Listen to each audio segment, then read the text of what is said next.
collaborative water governance agency in the arid interior of BC.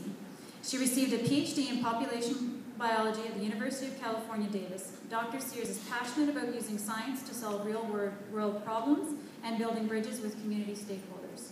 So, as for Anna's interesting fact, starting at age 20, she trained to be a carpenter and had a business with her husband building fancy custom homes. They built houses together for 7 years in Nova Scotia, New Zealand, and California. She didn't start her undergrad until age 28, and she now enjoys renovating her home in Kelowna.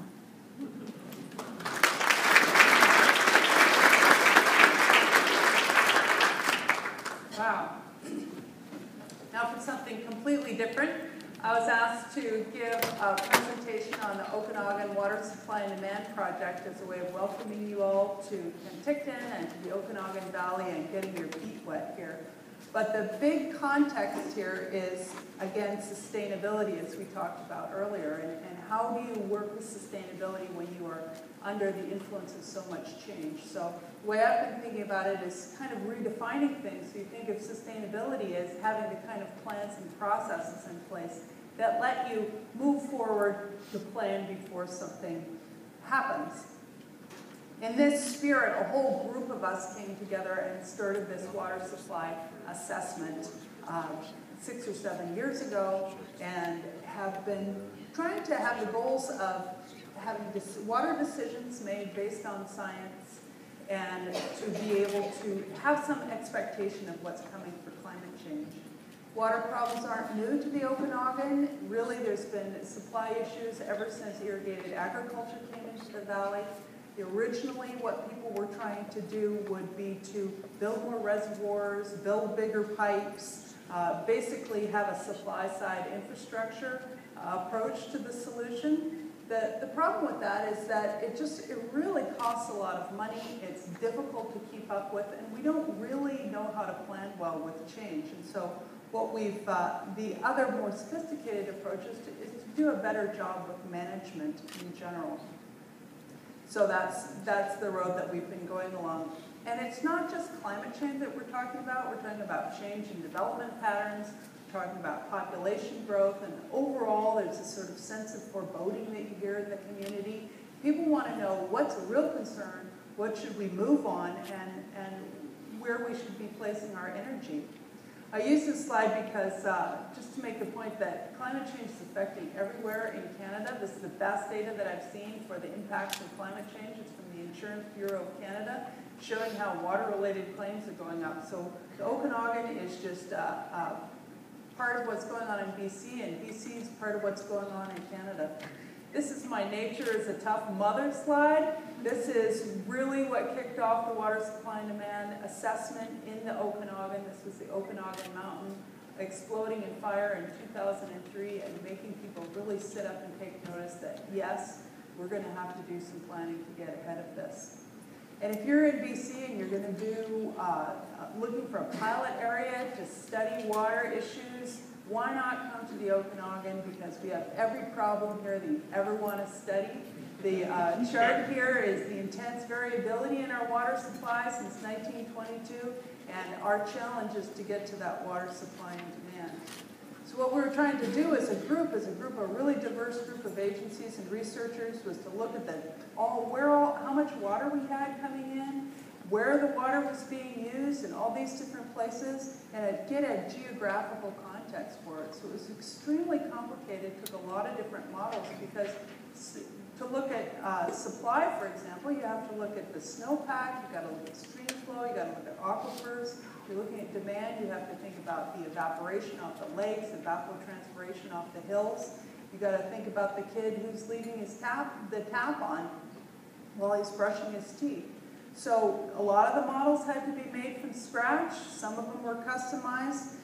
This chart here is from Denise Nielsen's work, where they made a 500-meter grid and laid it over the valley, and then they were able to project future climate conditions, future weather conditions in each one of those squares. So the bottom line out of this, like in many areas, we found that we're going to have a lot less snowpack to rely on for storage. We're going to have longer, hotter summers, and that's going to really jack up that demand curve that you see on the left-hand side of the slide. We're going to have these long, hot summers where we're going to need a lot of water, and that's going to create competition between the farmers, the fish, and the municipal citizens who already, as you can see in this chart, use a substantial amount of water. So even after the assessment is done, we're really just at the beginning of getting the kind of plans put in place. Things weren't always running smoothly through the course of the project. It was a very heroic how we solved some of these challenges, but the thing is that we really had access to some of the best water people in BC and really across Canada, and what we've been left with is a tremendous resource of data. This has directed us toward where we need to go now for filling the kind of information gaps. We're putting in a big new groundwater monitoring network. Environment Canada is doing a great lake evaporation study, and we're really sharpening the tools that we have to look forward into the future. Now, it's really hard for me to go to the different town councils and talk about the future, and it's hard to articulate because you don't really know what it's going to be like, but we know that there's going to be a lot of change from a lot of different factors. This is Penticton in 1922 looking north up the river channel.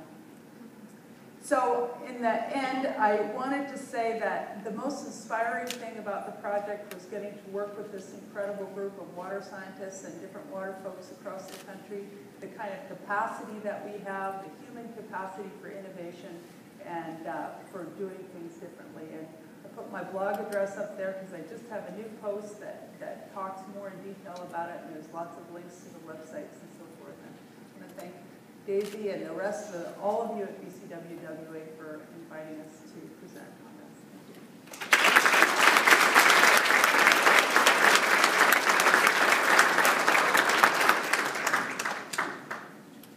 Thanks very much, Dr. Warwick. So, just to conclude, I wanted to thank actually all of the presenters. And I also wanted to thank Sarah Vaughan for pulling it all together. That was no small feat. This was quite a logistical challenge. And in such a short period of time, I think that our presenters have really demonstrated the incredible breadth and depth of the water and wastewater industry, and here in BC and the Yukon. And it's a really great example of our conference theme, which is exploring our depths. And I would encourage everyone in this room, and everyone that's actually not in this room, so you can pass it along, to take the opportunity to, explore something that's outside of your comfort area, something that's outside of your technical expertise, and obviously to connect with people that you've known for years, but to also connect with some people that you've just met or haven't yet met, and to go out there and explore your depths. And with that, I'm going to turn the stage back